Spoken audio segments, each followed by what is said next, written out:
평강을 누리는 복된 주일이 되기를 원합니다. 아멘. 찬송가 406장입니다. 고난 내 영혼 편히실 곳과 우리들의 상황을 아시는 하나님이 우리가 주님의 팔을 의지하면 우리를 붙드시고 인도하시고 우리를 도우실 줄 믿습니다. 아멘. 믿음의 고백입니다. 감사합니다.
오늘도 하나님을 의지하면서 하나님의 은혜를 누리기를 원합니다. 그 하나님이 우리의 기업이 되십니다.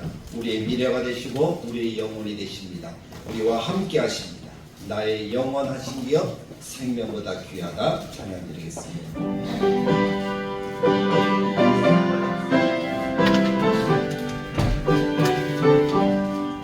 나의 영원하신 기업 생명보다 귀하다.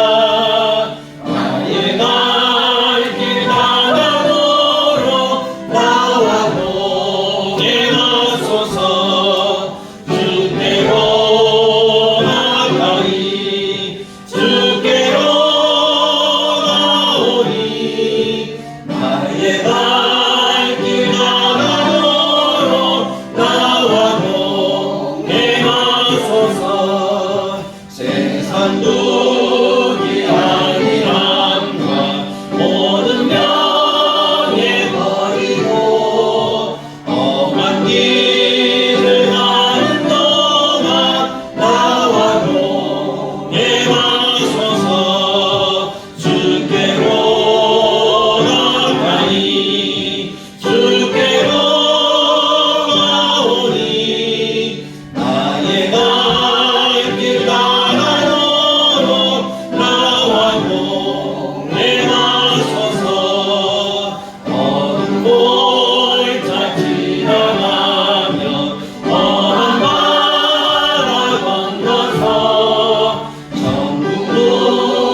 사람들이 모여 함께 자라 하나님께 영광을 돌리는 곳이잖아. 공동체잖아.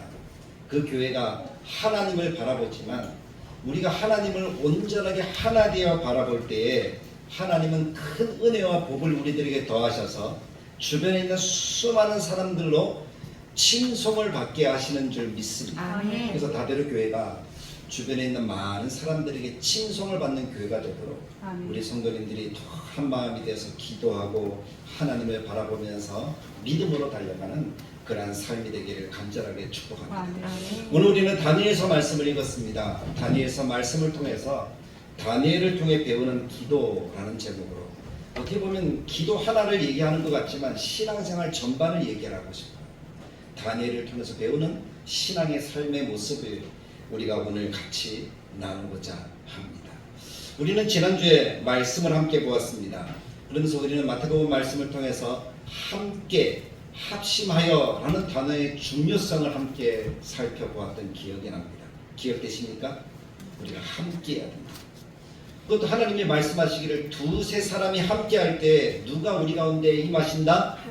하나님이 성령님이 예수님이 동행하시는 삶의 역사가 나타난다. 아멘. 그때 하나님이 허락하시는 우리가 무엇을 구하든지 이루어지는 역사를 하나님이 나타내 주신다. 아멘. 그래서 우리가 함께 한다는 것은 우리가 예수를 믿는다는 것이고 우리가 함께 한다는 것은 한 마음으로 예배한다는 것이고 우리가 함께 한다는 것은 하나님의 뜻을 구하는 기도를 한다는 거예요.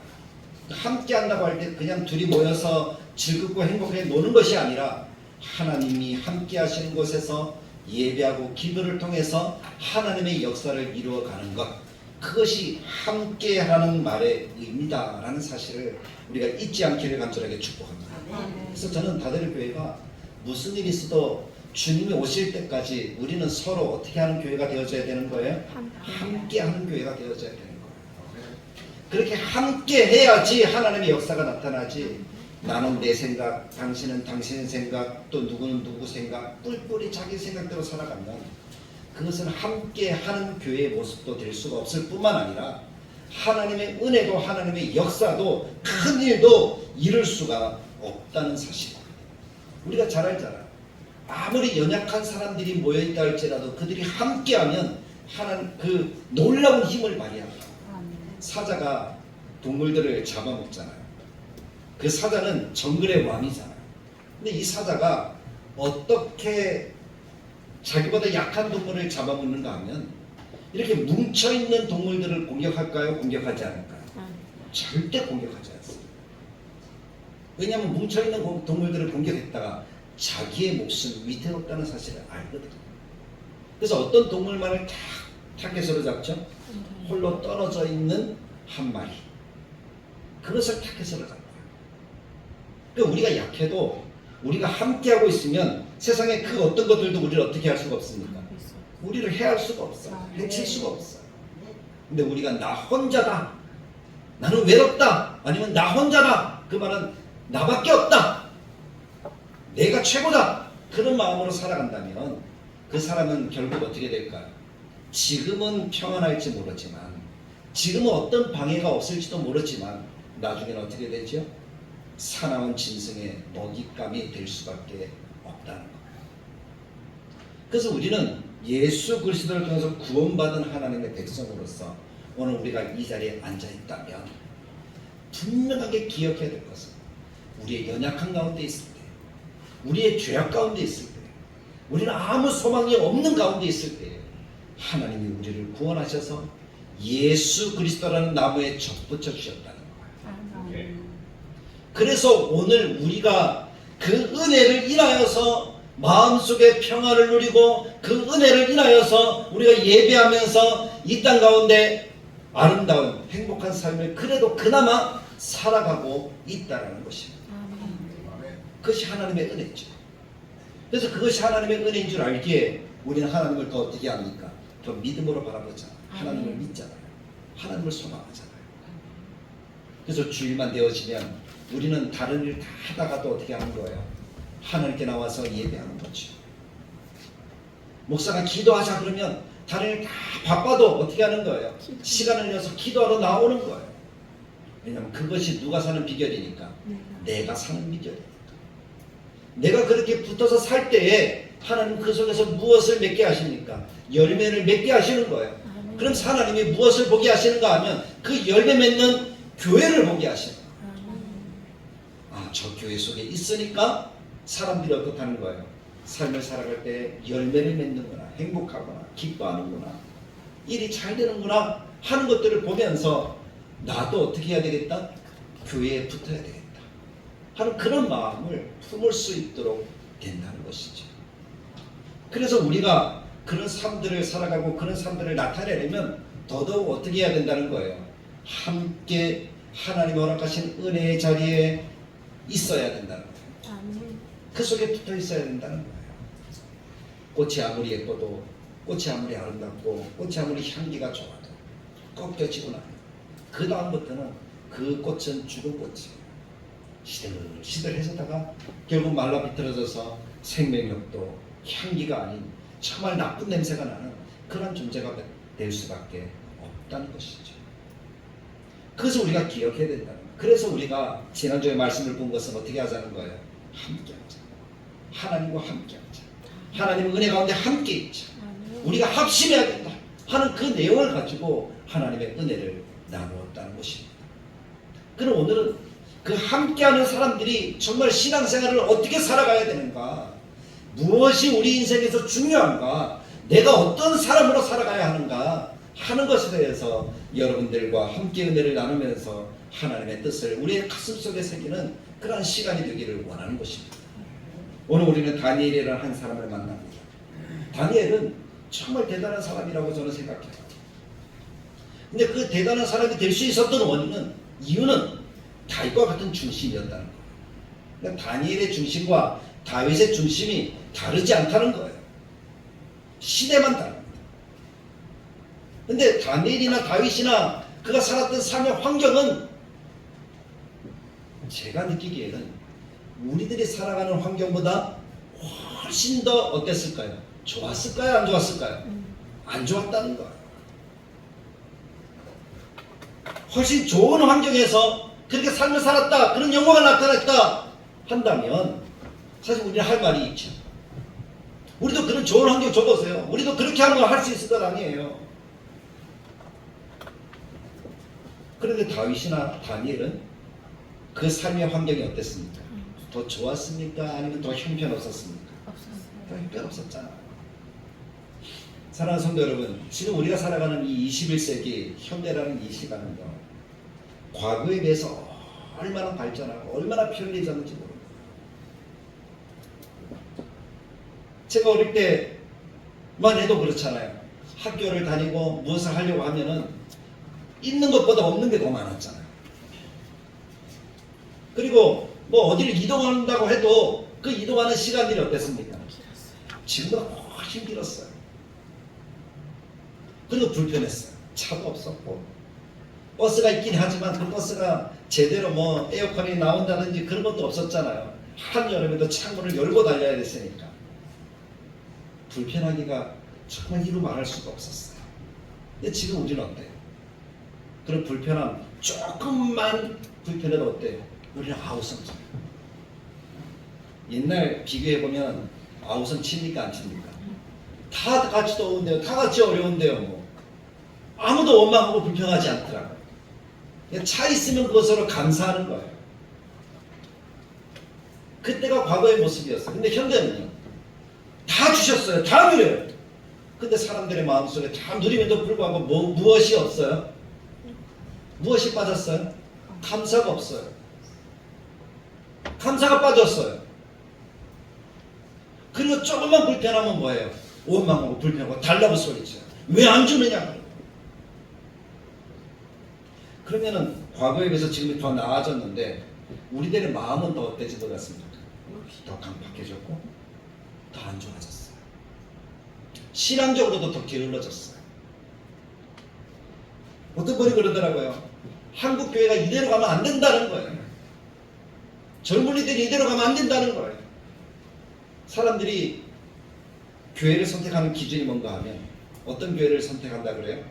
큰 교회, 편리한 교회, 갖춰진 교회. 그것이 한국 교회를 망하게 한대요.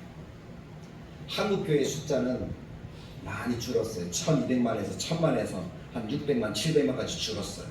근데 큰 교회는요, 더 많이 생겼대요. 무엇을 얘기하는 걸까요? 하나님의 은혜는 떨어지는데 사람들은 편리한 것만 쫓아간다는 거예요.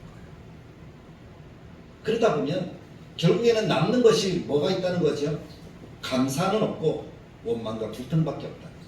우리는 왜 이것밖에 안 돼? 나는 왜 이래? 그런 것이 사람들이 가지는 마음이다라고 그렇게 이야기를 하더라고요. 저도 그것이 맞는 것 같아요. 우리들에게 있어야 될 것은 내가 어떻게 구원받았냐는 거죠. 내가 어떻게 지금 이 은혜를 누리고 있느냐는 거죠. 내가 구원받은 것도 내 노력이나 내 힘이나 내가 가진 것으로 누린 건 하나도 없습니다.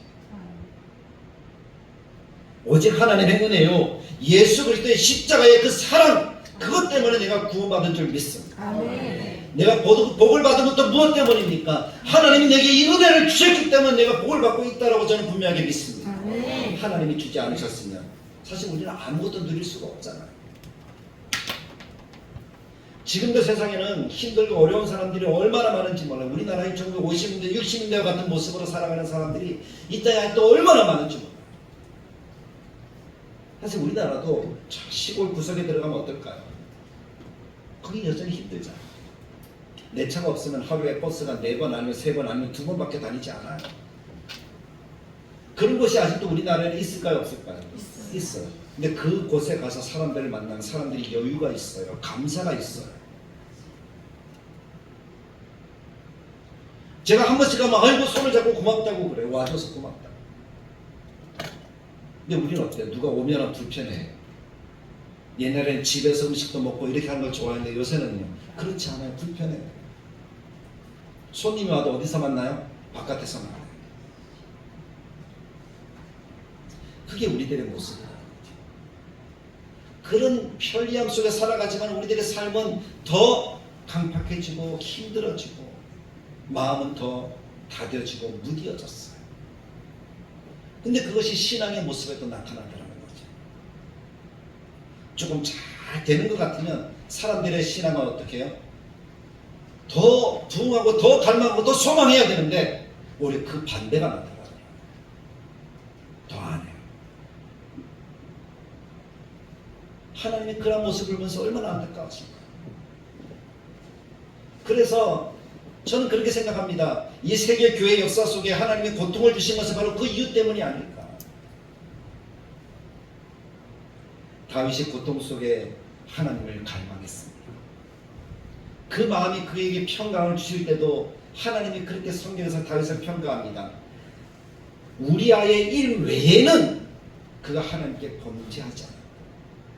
하나님의 시종일관 하나님 바라보고 의지하고 믿음으로 살았다. 그것이 하나님이 허락하시는 다윗의 삶의 모습이었다는 거죠. 중심이 흔들리지 않고 항상 하나님 앞에서 하나님을 바라보고 하나님을 의지하고 하나님께 기도하는 삶이었다는 거예요. 자기의 삶을 돌아보기보다 누구를 더 바라보았다고요? 하나님을 더 바라보았다. 자기의 편리가 아니라 하나님이 원하시는 뜻이 무엇일까를 고민하면서 살았던 삶의 모습이었다는 것입니다. 오늘 다니엘의 모습 속에도 그것을 동일하게 발견합니다. 다니엘은 다윗보다 형편없는 환경 가운데 있었습니다. 다니엘은 평생 그렇게 살았어요. 다니엘이 지금 오늘 성경에 보면 총리가 되었지만 총리가 되었음에도 불구하고 다윗은 눈치를 보면서 삶을 살아야 됐다는 거예요. 다윗의 삶이 처음부터 어떤 삶이었습니까? 포로의 삶이었습니다. 다니엘은 포로의 삶을 살았잖아요. 얼마나 힘들었겠어요. 자유가 없습니다. 그가 눈을 떠 보니까 그는 어디에 서 있었습니까? 바벨론이라는 이국에 서 있었다는 거예요. 좀 정신을 차리고 자기가 무엇인가를 할 때가 되어 보니까 자기는 포로 신분을 벗어날 수 없다는 사실을 안 거예요.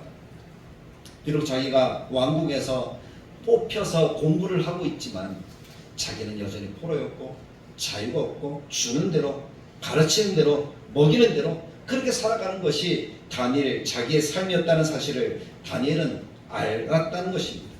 그래서 오늘 말씀 가운데 보니 다니엘은 여전히 그의 삶이 힘들었어요. 근데 나는 이 사람은 그 힘든 가운데도 항상 누구를 바라보았습니까? 하나님을 바라보면서 하나님 중심의 삶을 살았다는 것만은 분명하잖아요. 자기가 어떤 사람인 줄 알았다는 거예요. 나는 하나님의 은혜로 살아가는 이스라엘 백성. 다니엘의 마음속에 선민이라는 그런 자긍심, 그런 것이 없었다는 것은 아니겠지만 그것을 내세우는 삶이 아니었다는 거예요. 하나님 은혜, 그것이 다니엘의 중심이었어요. 그래서 다니엘은 그 중심을 붙들고 항상 하나님을 바라보는 거예요. 그래서 그가 처음 공부하는 자리로 뽑혀갔을 때도 사람들에게 뭐라고 얘기합니까? 나는 이 주는 음식을 먹을 수 있다 없다? 먹을 수 없다는 거예요. 왜냐하면 이 주는 음식은 누구에게 드려진 음식이니까?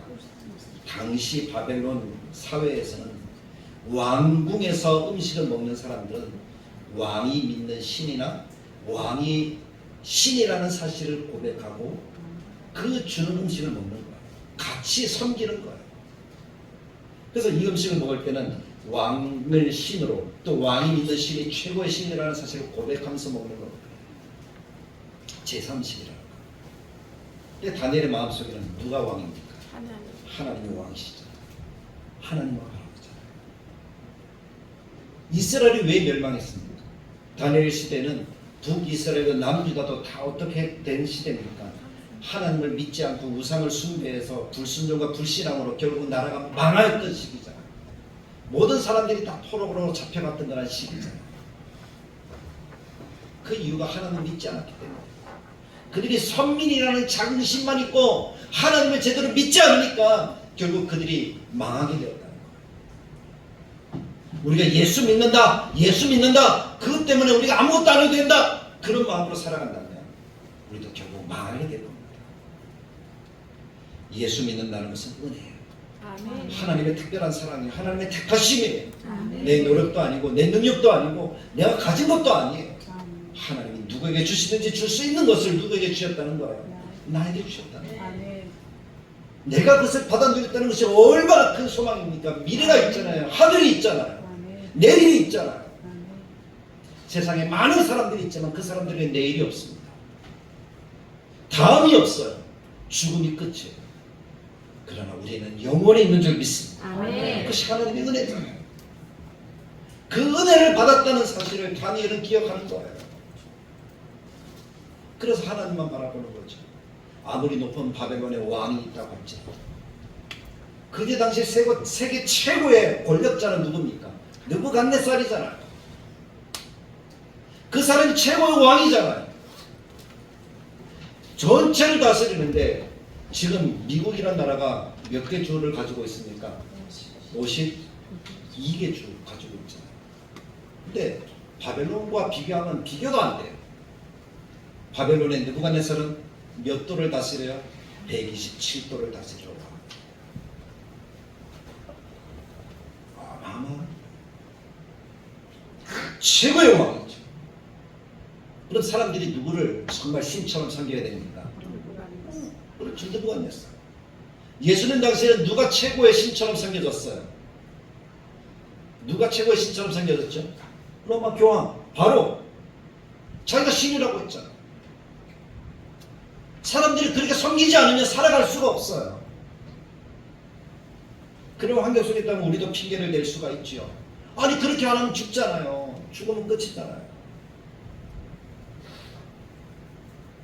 우리의 마음속에, 아니 세상의 많은 사람들의 마음속에 무엇이 끝이라는 생각이 늘 가지고 있어요? 죽음이 끝이다. 죽음은 끝이다. 죽으면 아무 소용도 없다. 내 사랑하는 성도 여러분, 죽음은 끝이 아니라 새로운 역사의 시작이라는 사실을 기억하십시오. 아멘. 죽음은, 지금까지 인생은 짧지만 죽음 이후의 인생은 길다고 영원하다는 것을 잊지 마시길 바랍니다. 아멘. 짧은 것보다 긴 것에 우리는 더 관심을 가져야 되는 거죠. 죽음이라는 것이 끝이 아니에요. 우리들에게는 오늘만 있는 것이 아니라 내일 있다는 사실을 기억하셔야 된다는 겁니다. 그것이 하나님의 백성들에게 주신 하나님의 은혜라는 거예요. 다니엘은 최소한 그 마음이 있었어요. 세상의 권력자, 그 권력자가 최고인 것은 사실이지만 그 권력에 내가 아부하고 그렇게 거기에 복종하지 않으면 내가 이 땅에 평안을 누릴 수 없는 것은 사실이지만 그것이 전부가 아니다. 그보다 높으신 하나님이 계시다. 그 권력자를 내시는 분도 누구시라고요? 하나님이시라는 사실이 분명하다는 것.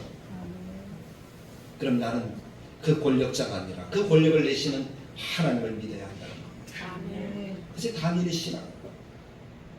오늘 우리가 하나님을 믿는다면, 사랑하는 성도 여러분, 하나님을 믿으십니까? 전지전능하시고 창조의 하나님을 믿으십니까? 그 하나님이 나의 하나님이라면 우리 또한 그런 믿음을 가져야 되지 않을까요? 세상에 많은 것들이 있지만 그것을 내시는 분이 하나님이십니다. 그 하나님보다 높으신 분이 없다면 우리는 그 하나님을 온전하게 믿음으로 바라봐야 될 줄로 믿습니다. 그것이 다니엘의 신앙입니다. 결단하잖아요. 결단하잖아요. 내가 이것을 먹지 않겠습니다. 그 결단의 삶과 그 신앙이 다니엘과 세 친구의 믿음과 그들의 평생을 붙들어준 은혜였잖아요. 왕이 두라 편지에 큰 신상을 세웁니다. 그리고 그것에 나팔을 불 때에, 음악을 연주할 때에 누구든지 다 그 신상을 하면서 뭐 해야 된다? 절해야 된다. 신상이 얼마나 컸든지 멀리서도 볼 수 있는 거예요. 음악 소리만 나면 사람들이 어떻게 해야 되는 거예요? 절해야 되는 거예요. 우리나라 일제시대 때 모이기만 하면 뭐 해야 됐습니까? 동방을 향해서 경배해야 됐죠. 일본의 천황이 있는 곳을 향하여서 우리나라 동쪽이라. 그 사람들에게 물어보고 싶어요. 그러면은 저 서쪽에 있는 우리는 서쪽에 있어야 되는데 동쪽에 있는 나라들은 어디를 향해서 경배해야 되냐? 거기도 동쪽을 향해서 경배할까요? 웃기잖아. 왜 동쪽입니까? 시내라면 어디에 있어야 됩니까? 어디든지 있죠. 근데 세상은 어떻게 했습니까? 그렇게 하지 않으면 죽였잖아요. 감옥에 보냈잖아요. 그럼에도 불구하고 믿음을 지켰던 다니엘처럼 믿음을 지킨 사람들의 후손이 우리가 믿는 이 신앙의 계보를 이룬 우리 교단의, 우리 교회의 모습이라는 사실을 우리는 감사할 수 있기를 간절하게 축복합니다. 어떤 순간에 누구를 바라보는 거예요? 하나님을 바라보죠. 그것이 믿음의 중심이에요. 핵심이에요. 다른 것이 있어서는 안 되어야 하는 줄 믿습니다. 무엇을 중요하게 생각합니까? 누구를 중요하게 생각합니까? 그것이 다윗도 다니엘도 우리들에게 보여준 신앙의 모습입니다. 그 신앙의 모습이 오늘 본문에, 그리고 앞에 있는 성경 5장 말씀에 나타나는 다니엘의 친구들이나 다니엘의 모습 속에나 똑같이 보여지는 그들의 신앙의 모습이라는 거죠. 다니엘의 친구들 어떻습니까? 절하지 않으면 어떻게 된다? 불 속에 떠진다. 근데 그들이 뭐라고 고백합니까? 그리 아니하실지라도 나는 하나님을 바라봅니다. 그게 진짜 신앙인 줄 믿습니다. 우리가 기도합니다. 우리가 하나님을 예배합니다. 하나님 복 주십시오라고 바라봅니다. 근데 하나님이 복을 안 주셔요. 그럼 우리는 어떻게 하죠? 원망하죠. 불평하죠. 어떤 사람들 그런 하나님을 안 믿어 하고 떠나가죠. 근데 다니엘의 신앙과 그들의 친구들의 신앙은 어땠다고요? 그리 아니하실지라도 하나님이 불목 가운데 우리를 구원해주지 아니하실지라도 나는 누구를 믿겠다고요? 하나님을 믿겠다는 것이 믿음의 고백입니다. 그 고백을 하나님이 들으십니다. 그리고 하나님이 어떻게 하셨어요? 풀목 불에서 건져주시죠. 할렐루야. 그것이 성도들의 신앙의 모습입니다. 오늘 다니엘은 어떻습니까? 왕 위에 신하들이 그러잖아요. 다니엘을 포함해서 총리 3명이 있는데 이 총리들 가운데 누가 제일 높은 총리예요? 왕은 다니엘을 제일 높은 총리로 삼고자 했습니다. 근데 이 두 총리와 다른 고관들이 어떻게 하는 거예요? 다니엘은 신분이 뭡니까? 여전히 포로 신분이에요. 이방 사람이에요. 정통 바벨론 사람이 아니에요. 그러니까 이 나머지 사람들이 어떻게 하는 거예요? 다니엘을 시기 질투하는 거죠. 그래서 어떻게 하면 다니엘을 죽일까? 어떻게 하면 다니엘을 끌어내릴까? 이렇게 하는데 방법이 있어요, 없어요? 있어요, 없어요? 오늘 성경에 보면 방법이 없대요. 다니엘은 너무 정직하고 너무 순수하고 너무나 바르고 충성스러운 사람이라서 인간의 눈으로 봤을 때는 다니엘은 허물이 없는 사람이었습니다. 와, 놀랍죠. 그 상황 가운데 다니엘이 이 아부를 잘해서 그럴까요? 그건 아니잖아요. 성경 어디를 봐도 다니엘은 그런 사람은 아니었으니까. 하나님을 믿기 때문에, 하나님 앞에서의 삶을 살아가기 때문에 다니엘은 그렇게 살았던 거예요. 우리의 삶이 그래요. 하나님 앞에서 삶을 살기 때문에, 하나님 앞에서 삶을 살기 때문에 우리는 정직할 수밖에 없는 거죠. 바를 수밖에 없는 거죠. 거짓이나 타협이나 그런 것들이 우리 가운데 없는 거예요. 하나님 앞에 있기 때문에 내가 부진을 하는 거예요. 하나님 앞에 있기 때문에 내가 최선을 다하는 거예요. 하나님 앞에 있기 때문에 내가 열심을 내는 거죠. 힘들어. 가진 것 없어. 몸이 약해. 하나님 앞에 있기 때문에 내가 하나님과의 시간, 하나님과의 모든 것들을 가장 소중하게 여기게 되는 것입니다. 그게 다니엘의 모습이잖아. 그래서 허물이 없다. 4절에 보니까. 그래서 이 사람들이 생각하니까 그럼 다니엘을 해할 수 있거나 아니면 다니엘을 끌어내릴 수 있는 방법이 무엇일까 고민했더니 율법 그 한 가지밖에 없구나. 그럼 율법의 핵심은 하나님이 왕이시라는 거잖아요. 하나님의 말씀에 순종하는 것이 인생의 모든 것이라는 거잖아요. 근데 그것을 찾는 거예요. 그랬더니 이 사람들이 발견해낸 것이 이스라엘 사람들, 다니엘은 누구만 하나님으로 믿어요? 누구만 신으로 고백해요? 전능하신 야훼 하나님, 여호와 하나님만 믿는 거예요. 그 하나님을 가지고 다니엘을 무너뜨릴 수 있는 거예요. 그래서 방법을 찾은 것이 뭐죠? 지금부터 30일. 사람들이 왕을 하나님이라, 왕을 최고의 신이다, 이렇게 계속 평생 그렇게 하자 그러면 백성들이 반발할 것 아닙니까? 그래서 수를 낸 것이 뭐예요? 30일만. 30일만 왕 외에 어떤 신이나 어떤 사람에게 무엇을 구하면 벌을 내리자. 신하들끼리도 무엇을 좀 빌려달라 하는 얘기를 하면 됩니까? 안 됩니까? 안 되는 거예요. 사람들 사이도 그러면 안 되는 거예요. 그 법을 며칠만 지키면 되는 거예요? 30일. 딱 좋죠. 30일. 30일만 지나면 나 이제 자유야. 맞죠? 다니엘에게도 그럼 타협거리가 생깁니까? 안 생깁니까? 생기죠. 30일만 지나면 내가 마음껏 예배할 수 있으니까 30일만 참으면 되겠지. 30일만 마음으로 하면 되겠지. 30일만 집에서 몰래 하면 되겠지. 30일만 산 위에 올라가서 몰래 하면 되겠지. 내 마음이 변하는 건 아니잖아. 그렇게 이야기를 할 수 있겠죠. 근데 오늘 성경에 보니까 다니엘은 그렇게 하지 않았다라고 성경을 말합니다. 어떻게 이야기하고 있죠? 오늘 10절 말씀이 그거잖아요. 같이 한번 읽어보겠습니다. 10절 시작. 다니엘이 이 조서에 왕의 도장이 찍힌 것을 알고도 자기 집에 돌아가서는 윗방에 올라가 예루살렘으로 향한 창문을 열고 전에 하던 대로 하루 3번씩 무릎을 꿇고 기도하며 그의 하나님께 감사하였더라. 아멘. 이 말씀을 요약하면 이거에 전에 하던 대로 하나님께 감사했다. 그의 삶을 바꾸거나 그의 삶을 타협하거나 그의 삶을 숨기지 않았다는 거예요. 아멘. 30일 어떻게 잘만 피해가면 된다 그런 마음이 아니었다는 거예요.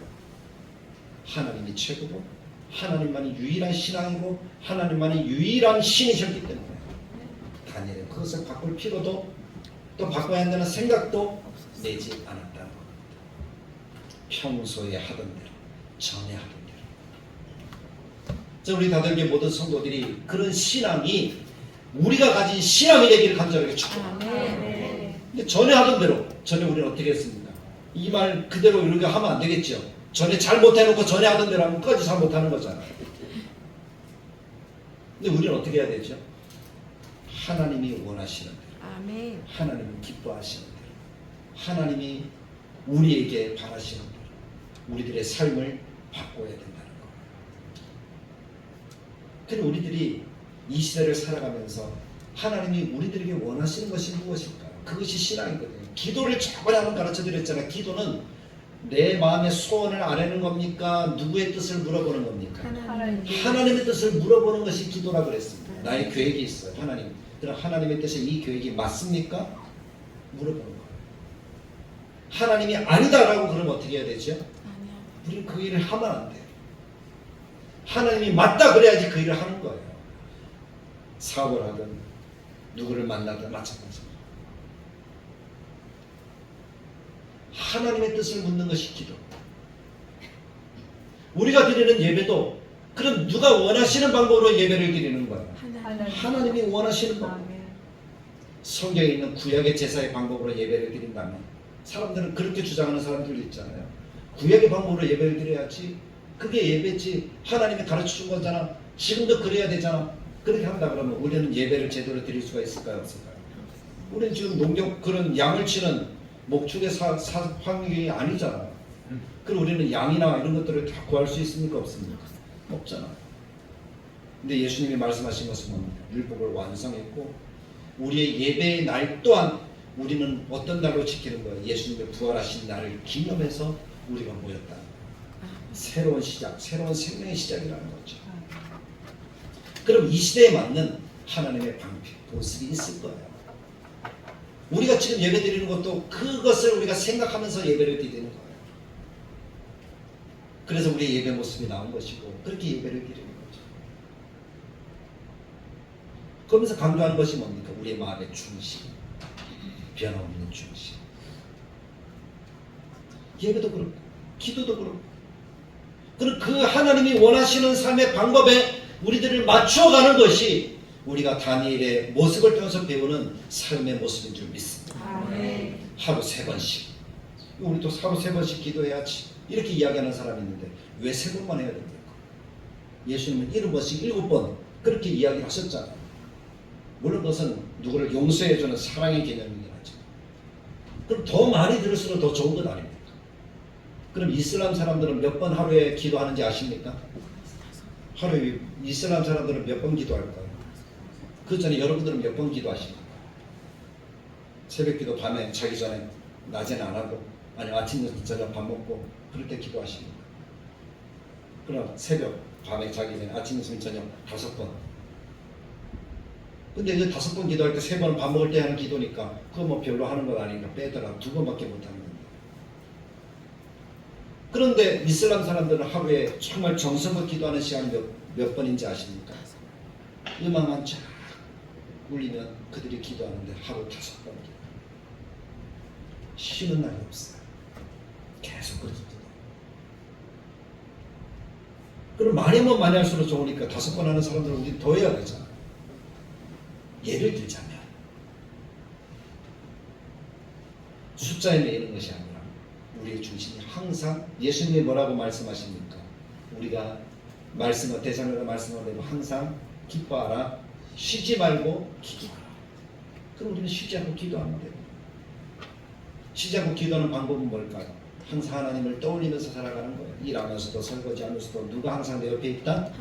하나님이 항상 내 옆에 있다. 기도는 기도다 대화다 하는 얘기 들으셨잖아요. 하나님과 대화하는 거예요. 늘 마음속에. 그것이 쉬지 않고 기도하라는 말씀의 의미일 거예요. 그런 마음으로 우리가 하나님께 감사하면서 살아가는 거예요. 하나님 우리에게도 다니엘과 같은 은혜를 베풀어 주실 줄 믿습니다. 아멘. 그러므로 사랑하는 성도 여러분, 우리의 신앙을 오늘 이 말씀을 보면서 다시 한번 점검해 봅니다. 나는 어떤 사람인가? 먼저 한번 생각하십시오. 나는 구원받은 하나님의 은혜를 받은 사람. 그리고 하나님이 나에게 지금 이 은혜를 베풀어 주셨다. 그럼 나는 하나님께 감사함으로 살아가면서 하나님께 예배하면서 하나님께 기도하면서 삶을 살아갈 때 내 환경, 내 삶을 하나님께 타협거리로 걸어놓고 내 삶이 이렇습니다. 내가 이런 형편입니다. 그래서 난 요거밖에 못해요. 이런 신앙이 아니라 그런 환경을 뛰어넘어서 다니엘처럼 요셉처럼 다윗처럼 늘 하나님 앞에서의 삶을 살아가도록 힘쓰는 그리고 하나님이 기뻐하시는 모습으로 살아가기를 힘쓰는 우리들의 모습이 되도록 기도하고 결단하는 우리 다들에게 교우가 되어야 될 줄로 믿습니다. 아멘. 이 말씀을 주면서 하나님이 저에게 마음을 주시는 것이 뭔가 하면 우리 교회에 지금 기도가 많이 필요하다는 거예요. 근데 기도가 자꾸 줄어들어요. 하나님 그런 안타까운 마음을 주셔요. 그 기도의 자리, 우리 교회가 하나님께 드리는 기도의 시간들이 있는데, 그 기도의 시간들에 우리가 마음을 다해서 하나님께 나와서 기도해야 될 줄로 믿습니다. 그것이 하나님이 원하시는 우리 교회를 향한 마음이 아닙니까? 그것보다 차곡차곡 쌓아나갈 때에 하나님 우리의 중심이 다니엘처럼 온전한 중심이 되고 하나님이 도와주시는 거예요. 근데 그런 것도 다 편리, 내 생활이 힘드니까, 내가 어떠니까 나는 그 시간 좀 쉬어도 되겠지. 그러면서 우리가 우리의 신앙생활을 해나간다. 이스라엘 백성들의 망하는 모습과 다르지 않는 그런 모습이 되겠죠. 하나님이 항상 바라시는 것은 우리 중심이 변하지 않는 거예요. 그리고 하나님께서 허락하시는 이 시간들을 나의 환경이 아니라 하나님의 뜻 안에서 행하기를 원하시는 겁니다. 그것을 우리가 마음속에 깊이 새기면서 그 뜻을 구해나가라. 그래서 그 아름다운 교회를 세워가라. 이 시대에 하나님이 쓰시는 거룩한 교회, 그 교회가 다들의 교회가 되기를 원합니다. 하나님이 쓰시는 거룩한 다니엘처럼, 다윗처럼 우리 성도들이 이름이 불려지는 그런 은총이 나타나기를 주님의 말씀을 따라 간절하게 축복합니다. 그래서 하나님이 쓰시는 그런 믿음의 가정, 그 가정 가문을 이루는 그런 역사들이 우리 성도들의 삶 가운데 충만하게 나타나시고, 여러분 때의 모든 것들이 끝나버려서 그 후대는 하나님도 없고 아무것도 없는 그런 인생들이 아니라 정말 대대로 하나님은 그 은혜를 이어가는 그런 복된 가정, 복된 가문을 이루는 우리 모든 성도들의 삶이 되시기를 주님의 말씀을 따라 간절하게 축복합니다. 참 좋으신 하나님 아버지, 은혜를 감사합니다. 오늘 다니엘을 통해서 배우는 우리들의 신앙의 삶을 살펴보았습니다. 우리의 환경, 우리 시대의 모습, 우리의 여건, 이것들이 얼마나 많이 지금까지 우리의 신앙의 방해 요소가 되었는지 모릅니다. 이 핑계, 저 편기, 이 편리, 저 편리, 우리 그런 것들을 따지면서 지금까지 신앙생활을 하였습니다. 하나님, 오늘 다니엘의 모습을 보면서 이제부터 우리는 그렇게 따지는 것이 아니라 하나님의 말씀이라는 예라고 순종하며 하나님 앞에서 하나님이 원하시는 것이 무엇일까, 나를 구원하신 그 은혜를 감사함으로 살아가는 것이 무엇일까, 그것을 더 깊이 새기며 은혜 가운데 살아가는 우리들의 삶이 되게 하시고 우리들의 신앙의 결단이 되도록 주님 도와주옵소서. 다윗이 하나님께 그렇게 돌리고 다니엘이 그렇게 하나님께 영광을 돌렸던 것처럼 우리들이 하나님께 영광을 돌릴 수 있는 은혜를 우리들에게도 나타내 주옵소서. 하나님으로 영광 받으시고 하나님이 기뻐하시는 뜻을 우리 다들 교회에 우리 성도들에게 충만하게 부어주시기를 간절하게 바라고 소망하세요. 우리 주 예수님의 이름으로 기도드리옵나이다.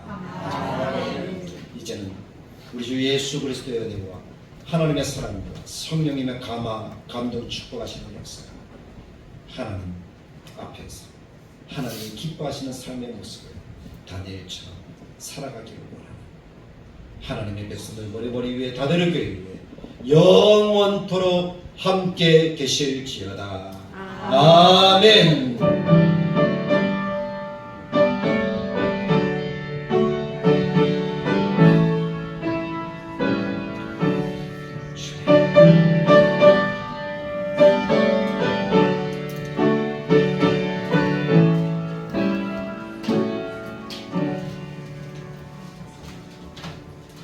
예배를 마쳤습니다. 우리 앞뒤 양옆으로 우리 다니엘처럼 신앙을 회복합시다. 서로 인사하시기 바랍니다.